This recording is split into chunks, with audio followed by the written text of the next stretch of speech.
जय हिंद। आज हम आपको रियल नंबर पढ़ाएंगे क्लास 10 का।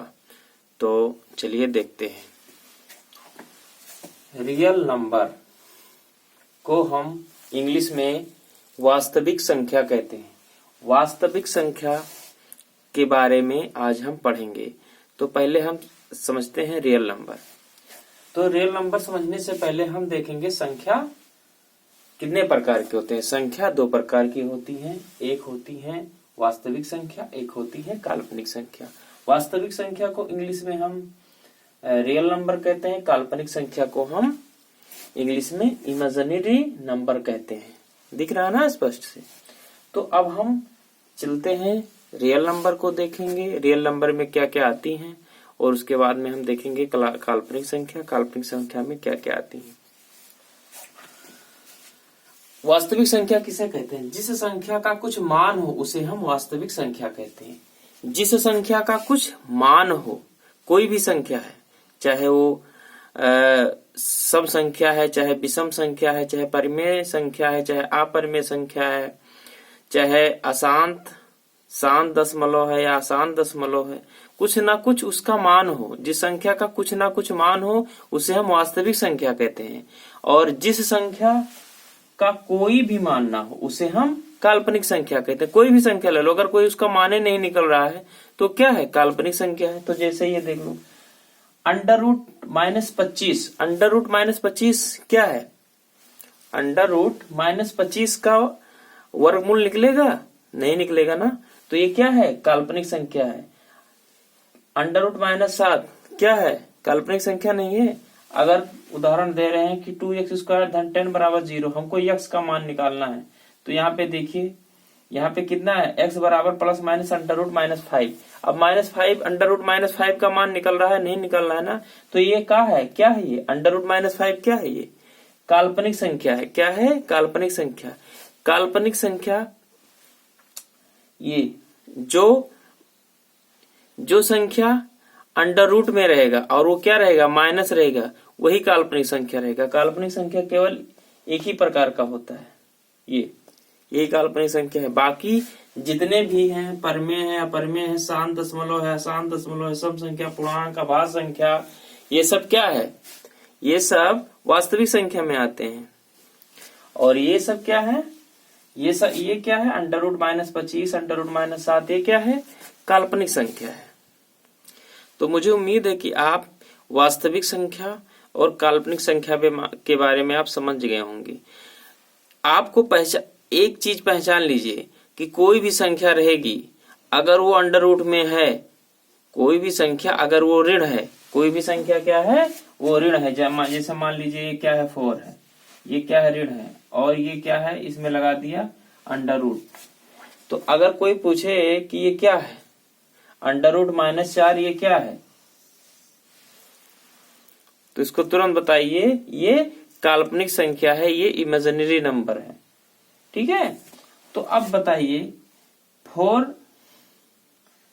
का ये निकलेगा? ये 2, ये तो 4 है, 4 का 2 निकल जाएगा, लेकिन ये माइनस निकलेगा? नहीं निकलेगा ना। तो इसके बारे में हम इंटर में पढ़ेंगे। लेकिन पहले मैं ये जानता हूं कि ये अंडर रूट -4 है, इतना समझिए क्या है? काल्पनिक संख्या है। ये क्या है? अंडर रूट 8, ये क्या है?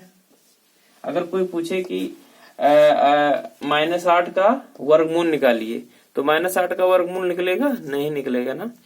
तो ये क्या है? काल्पनिक संख्या है। तो इस संख्या का कोई मान ही नहीं निकल रहा है, तो ये क्या है? काल्पनिक संख्या है। और जिस संख्या का कोई मान है, ये क्या है? ये काल्पनिक संख्या है। ये भी क्या है? ये काल्पनिक संख्या। इसका कोई मान ही नहीं निकल रहा है। अगर यहाँ पे ये अंडर रूट 4, यहाँ पे अंडर रूट 4 केवल होता तो यहाँ पे बराबर 2 आ जाता। तो अंडर रूट 4 का मान निकला तो ये काल्पनिक में नहीं होएगा ना। ये तो किस में आएगा? ये वास्तविक में आएगा। लेकिन अगर यही माइनस अंडर रूट 4 है तो ये क्या है? काल्पनिक है। ठीक है। तो मुझे उम्मीद है कि आप काल्पनिक समझ गए होंगे। काल्पनिक में एक ही यही संख्या आता है। काल्पनिक में अंडर रूट में कोई भी संख्या रहेगा और वो माइनस में रहेगा, वो क्या रहेगा, काल्पनिक रहेगा। और बाकी चाहे वो परमेय हो चाहे अपरमेय हो, चाहे शांत दशमलव हो चाहे अशांत दशमलव हो, चाहे सम हो चाहे विषम हो, चाहे भाज्य संख्या हो चाहे अभाज्य संख्या हो, वो सब क्या किस में आता है, वास्तविक संख्या में। वास्तविक संख्या मतलब क्या होता है, जिसका कुछ ना कुछ मान हो उसे हम क्या कहते हैं, वास्तविक संख्या कहते हैं। तो चलिए हम इसके बारे में हम समझेंगे, इसका परिभाषा सही समझेंगे कि परिमेय संख्या किसे कहते हैं, अपरिमेय संख्या किसे कहते हैं। परिमेय संख्या को इंग्लिश में रेशनल नंबर कहते हैं, दिख नहीं रहा है ना आपको। परिमेय संख्या को क्या कहते हैं इंग्लिश में, रेशनल नंबर कहते हैं, RATIONAL नंबर, रेशनल नंबर। अपरिमेय संख्या को इरेशनल नंबर कहते हैं, IRRATIONAL रेशनल नंबर। शांत दशमलव को टर्मिनेटिंग डेसिमल, अशांत दशमलव को non terminating decimal, non TERMINATING non terminating DECIMAL non terminating decimal को अशांत दशमलव कहते हैं। सम संख्या को इंग्लिश में EVEN NUMBER number, even number. विषम संख्या को ODD odd NUMBER number, odd number. पूर्णांक को INTEGER इंटीजर कहते हैं। अभाज्य संख्या को प्राइम नंबर कहते हैं, PRIME प्राइम NUMBER नंबर। तो इसके बारे में ये सब सारी चीजें जो हैं ये किस में आती हैं, वास्तविक संख्या में आती हैं। काल्पनिक संख्या में केवल यही आएगा एक, कोई भी संख्या अगर माइनस में है और वो क्या है, अंडर रूट में है, तो वो क्या है, काल्पनिक है। बाकी इसको छोड़कर जितने संख्या हैं वो क्या है, ये सब वास्तविक संख्या है। इतना मान लीजिए बच्चों कि जो काल्पनिक है, फिर से बता रहे हैं, जो काल्पनिक संख्या है वो अगर माइनस में है और वो किस में है, स्क्वायर रूट में है, वर्गमूल में है, तो क्या है, काल्पनिक है। और इसको छोड़कर बाकी जितने भी संख्याएं हैं, चाहे वो परमेय संख्या हो चाहे अपरमेय संख्या हो, चाहे शांत दशमलव चाहे अशांत दशमलव, चाहे सम संख्या चाहे पूर्णांक, चाहे अभाज्य संख्या चाहे विषम संख्या, चाहे जो भी संख्या है, इसको छोड़कर वो क्या है, वास्तविक संख्या है। तो एक एक पॉइंट के बारे में हम अध्ययन करते चलेंगे। तो चलिए देखते हैं इसको अच्छे तरीके से आप इसको लिख लीजिए।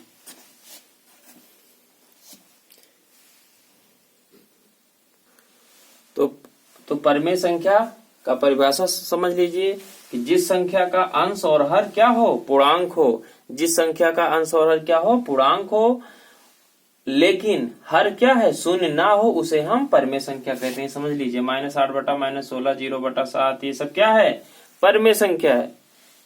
ये सब क्या है, परमेय संख्या है। लेकिन अगर यहाँ लिख गया -6/0, तो ये क्या है, परमेय संख्या है? नहीं, ये क्या है, अपरमेय संख्या है। तो परमेय संख्या में क्या आएगा, उसका जो हर होगा वो शून्य ना हो। अगर यहाँ पे हर क्या हो गया, शून्य हो गया, तो ये परमेय संख्या नहीं है, तो ये क्या हो जाएगी, अपरमेय संख्या हो जाएगी। ठीक है, तो अब हम इसके बारे में पूर्णांक के बारे में समझ ले, ताकि आपको पूर्णांक समझ में आ जाएगा। ठीक है, तो हम यहीं पे मैं लिख दे रहा हूं पूर्णांक भी। पूर्णांक को इंग्लिश में क्या कहते हैं, इंटीजर कहते हैं। क्या कहते हैं, इंटीजर। धनात्मक संख्या ऋणात्मक संख्या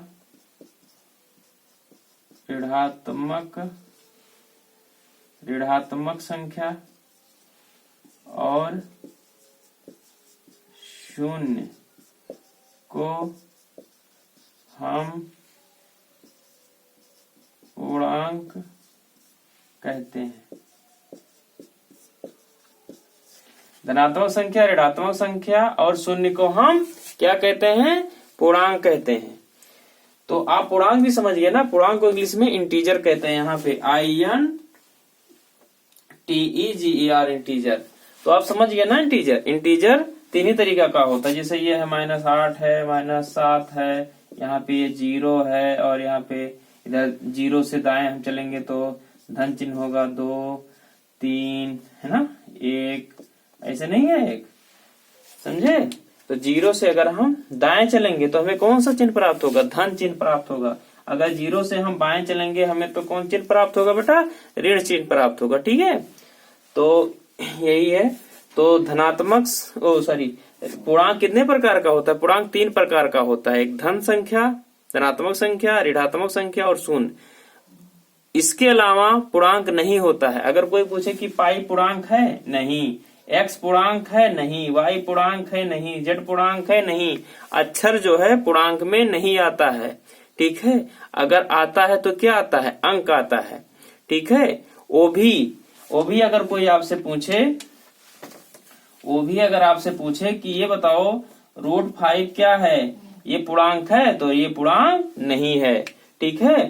पूर्णांक ना तो अंडर रूट में होता है, केवल अंक में होता है, वो भी माइनस, प्लस और 0 में होता है। बाकी सब क्या है ये, ठीक है। बाकी पूर्णांक नहीं होता है। पूर्णांक कितने प्रकार का होता है, पूर्णांक 3 प्रकार का होता है। एक तो शून्य होता है, वो भी एक पूर्णांक है। कोई पूछे कि पूर्णांक शून्य एक पूर्णांक है, हाँ शून्य एक पूर्णांक है। अगर कोई पूछे कि -8 पूर्णांक है, हाँ पूर्णांक है। कोई पूछे -1 पूर्णांक है, हाँ पूर्णांक है। -10 लाख पूर्णांक है, हाँ पूर्णांक है। कोई पूछे 0 पूर्णांक है, बोलो हाँ पूर्णांक है। कोई पूछे +1 पूर्णांक है, हाँ पूर्णांक है। कोई पूछे 2, कोई पूछे 3, कोई पूछे +4, कोई पूछे +5, ये पूर्णांक है, हाँ पूर्णांक है। लेकिन अगर ये कोई पूछे कि +10 लाख पूर्णांक है, हाँ पूर्णांक है। तो पूर्णांक कितने प्रकार का है बेटा, 3 प्रकार का होता है। एक धन पूर्णांक, ऋण पूर्णांक और शून्य पूर्णांक। इसके अलावा कोई पूर्णांक नहीं होता है। पाई भी एक पूर्णांक नहीं है, न कोई अक्षर है एक्स वाई जेड। अगर कोई पूछे कि पूर्णांक है, बोलो नहीं है। पूर्णांक होता है तो केवल अंक होता है, वो भी 3 प्रकार का अंक। धन संख्या होना चाहिए, या ऋण संख्या हो, या शून्य हो, इसके अलावा कुछ ना हो, ठीक है।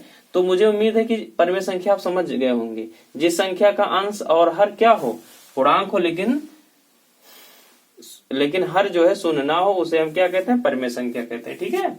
अब देखेंगे, अगर ये कोई पूछे कि ये बताओ भैया कि √5 ये क्या है, परिमेय है, नहीं, ये परिमेय नहीं है। क्यों, क्योंकि ये बताओ, क्योंकि ये पूर्णांक है, √5 पूर्णांक है, नहीं है, ठीक है। अगर कोई पूछे कि -7 ये पूर्णांक है, सॉरी ये परिमेय है, नहीं है। पहली बात तो ये काल्पनिक है। ये क्या है, काल्पनिक है। काल्पनिक में एक ही तरह का अंक आता है, कौन, वो कोई भी संख्या हो, वो माइनस में हो और क्या है, अंडर रूट में हो, तो क्या होगा, काल्पनिक होगा। तो पहली बात तो होगा ही नहीं। लेकिन यहाँ पे ये √5 क्या है, पूर्णांक है, नहीं है, ठीक है। तो इसलिए ये परिमेय संख्या नहीं होगा, ये क्या होगा, अपरिमेय संख्या होगा, ठीक है। अब हम आगे चलते हैं। चलो अब हम अपरिमेय संख्या के बारे में बता दें। जैसे यहाँ पे लिखा है, ये क्या है, ये पाई क्या है, अपरिमेय संख्या है। क्या है, पाई अपरिमेय संख्या है। यक्स क्या है, अपरिमेय। वाई जेड यानी अक्षर कोई भी हो, क्या है, अपरिमेय संख्या है। अगर कोई पूछे कि √2 क्या है, √2 क्या है, अपरिमेय है। √2 क्या है, अपरिमेय है ना। और ये क्या है, अपरिमेय है, ठीक है। इसका चूंकि ये क्या है, चूंकि ये परिमेय के लिए क्या होना जरूरी है, अंश और हर क्या होना जरूरी है, पूर्णांक होना जरूरी है। अगर कोई पूछे कि 9/0 ये क्या है, अपरिमेय है, तो समझ गए, अपरिमेय जो होगा, जिसका हर 0 होगा, वो क्या होगा, अपरिमेय होगा। या अगर कोई लिखा है π/4, ये क्या, परिमेय क्या, अपरिमेय, अपरिमेय है। कोई लिखा है x/2, तो ये हर तो पूर्णांक है, लेकिन क्या x पूर्णांक है, नहीं, तो ये क्या है, अपरिमेय है। अब ये देखो, हर क्या है, पूर्णांक है, लेकिन अंश पूर्णांक है, नहीं, अंश पूर्णांक में नहीं आता है। पाई पूर्णांक है, नहीं। आप पूर्णांक 3 ही प्रकार का तो पढ़े हैं, एक 0 हो, या धन संख्या हो, या ऋण संख्या हो, इसके अलावा कोई ना हो, ठीक है। तो ये क्या है, सब अपरिमेय संख्या है, ठीक है बेटा। ये क्या है, अपरिमेय संख्या है, ठीक है। परिमेय संख्या में बेटा, परिमेय संख्या में फिर मैं एक बात बता दूं, परिमेय संख्या में अगर लिखा है 3.72, तो ये क्या है। अगर कोई पूछ ले कि ये परिमेय संख्या है, हाँ परिमेय संख्या है, ये देख लो, इसको हटा दो और 1 यहाँ 100, 375/100, ये क्या परिमेय संख्या नहीं है बेटा। यहाँ पे लिखा है 2.34, ये कोई पूछे कि ये परिमेय संख्या है, हाँ परिमेय संख्या है, इसको हटा दो। और सॉरी, हाँ ये क्या है, ये परिमेय संख्या, इसको हटा दो, तो क्या होगा 2, 3, 4, और ये क्या होगा, इतना। ये परिमेय संख्या नहीं है कि नहीं है, ये भी क्या है, एक परिमेय संख्या है, ये भी क्या एक परिमेय संख्या है। देखो अब इसको गुणा कर दो, इसमें जोड़ दो तो ये परिमेय संख्या में नहीं आ जाएगा। ठीक है, तो चाहे वो पॉइंट में हो या शांत अशांत में हो, वो क्या रहेगा परिमेय संख्या रहेगा। क्या रहेगा परिमेय संख्या रहेगा। तो मुझे उम्मीद है कि ये परिमेय अपरिमेय आपको समझ में आ गया होगा। और अभी हम वीडियो में जो क्लास 9th में जो है नंबर सिस्टम में मैं पूर्णांक के बारे में बता दिया हूं और उसको वीडियो को आप देख लीजिएगा। और अब हम चलते हैं सवाल के तरफ। यहाँ पे कह रहा है कि निम्नलिखित संख्याओं का एचसीएफ ज्ञात करने के लिए यूक्लिड विभाजन एल्गोरिथम का प्रयोग करिए। तो हमको क्या करना है, हमको एचसीएफ ज्ञात करना है, लेकिन किस एल्गोरिथम से, यूक्लिड विभाजन एल्गोरिथम द्वारा हमें क्या ज्ञात करना है, एचसीएफ ज्ञात करना है। ये आप बहुत से लोग जो है यूक्लिड विभाजन एल्गोरिथम को डर जाते हैं कि ये क्या होता है। सिंपल, आप पहले क्या करो, एचसीएफ भाग विधि द्वारा निकालो। यूक्लिड जो है एक वैज्ञानिक का नाम है, विभाजन मतलब भाग देना होता है। ठीक है, और एल्गोरिथम जो है उसका वो नियम होता है। ठीक है, तो पहला सिंपल आप क्या करिए, पहले उसका क्या निकाल लीजिए, पहले मासा निकाल लीजिए। किस विधि द्वारा, भाग विधि द्वारा। ठीक है, भाग विधि द्वारा कब तक आप उसका मासा निकालते हैं, जब तक 0 ना आ जाए। और जिस संख्या से उसको भाग करते हैं उसको 1 2 3 चरण में लिख दीजिए, बस वही है यूक्लिड, वही तो है यूक्लिड एल्गोरिथम, यूक्लिड विभाजन एल्गोरिथम। तो चलिए हम देखते हैं इसको आप जो है पहले रफ कार में इसको पहले आप क्या करिए, इसको पहले आप भाग विधि से मासा निकाल लीजिए जब तक 0 ना आ जाए। फिर उसको चरण में, फिर उसको क्या करिए, यूक्लिड विभाजन एल्गोरिथम लगा के नियम से उसको चरण में उतार दीजिए। चलिए हम पहले रफ कार कर लेते हैं, फिर उसको अच्छे से हम लिखते हैं। जैसे यहाँ पे मैं क्या हुआ, अब देखो 135 और 225 है, यहीं पे मैं लिख देता हूँ रफ कार। ठीक है, और उसको अच्छे से उतार लेंगे, रफ कार ये लिख दिया मैं। अब देखो इसमें कौन बड़ा, 225, तो जो 225 बड़ा होगा वो किस में रहेगा, भाज्य में रहेगा, यानी अंदर रहेगा। और ये 135 क्या रहेगा, भाजक रहेगा। ठीक है, अब क्या करिए, ये रफ कार है, अब 135 से इसमें भाग करिए तो 1 बार जाएगा, तो क्या हो गया 135, यहाँ पे -0 और 2 में से नहीं, 12 में से 3 गए 9 और यहाँ 0। ठीक है, अब क्या करिए 90 से 1 जाएगा, 5 45।